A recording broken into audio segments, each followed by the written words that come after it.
Les 4 finalistes s'affrontent lors de la terrible épreuve de l'orientation ce mardi 6 juin 2023. La principale difficulté, si est de ne pas céder à la panique. Si elle est là, on risque de se perdre plus vite.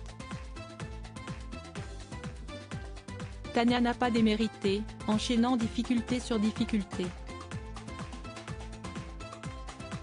Et elle a aussi fait tout le tour de l'île. Ce mardi 6 juin 2023, les fans de Koh Lanta ont pu retrouver une épreuve mythique, celle de l'orientation. Sur le papier, si est pourtant simple. Les aventuriers doivent utiliser une boussole pour se repérer dans une zone donnée.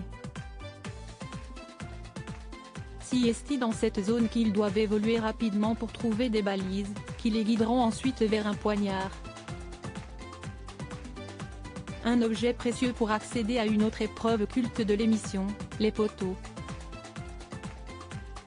Une recherche qui dure plusieurs heures. Mais que se passe-t-il si les candidats ne trouvent pas les poignards? Cette nouvelle édition a vu s'affronter Frédéric, Nicolas, Julie et Tania.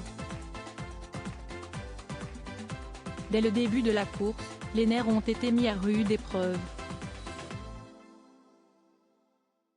Sous le stress et la panique, Julie a même fait une grosse chute, plus de peur que de mal, et les internautes s'en sont vite amusés. La grosse galère de Tania. Et puis, la délivrance en revanche, ils ont été bien impressionnés quand Nicolas a trouvé le premier poignard de l'orientation en un temps record.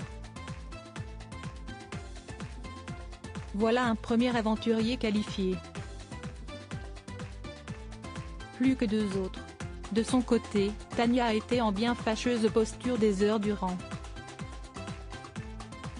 Son stress mêlé à son mauvais sens de l'orientation l'ont mené à s'aventurer dans les zones de ses camarades, quitte à les agacer ou à leur ajouter une dose de stress supplémentaire. Aussi, quand Tania s'est présentée dans la zone de Frédéric, en larmes et à bout de force, le candidat a tenté d'être encourageant, mais aussi persuasif pour l'attirer ailleurs. Une stratégie gagnante, puisqu'elle s'est éloignée d'elle-même. Derrière leurs écrans, les internautes se sont montrés aussi amusés que dépités, face à une candidate qui fait 4 fois le tour de l'île pour trouver son arbre repère. D'autres ont préféré en rire, Tania qui fait un détour par Porte de la Chapelle pour venir à sa zone, quand d'autres encore sont plus conciliants, elle a réussi à faire les 3 zones en étant faible, alors que Fred et Julie eux galèrent à trouver leur repère en étant sur la même zone depuis le début. Finalement, sa résilience lui a porté chance. Tania a été la 2e à trouver un poignard, la guidant tout droit sur la prochaine épreuve. Le tout, sous le regard désabusé de Julie.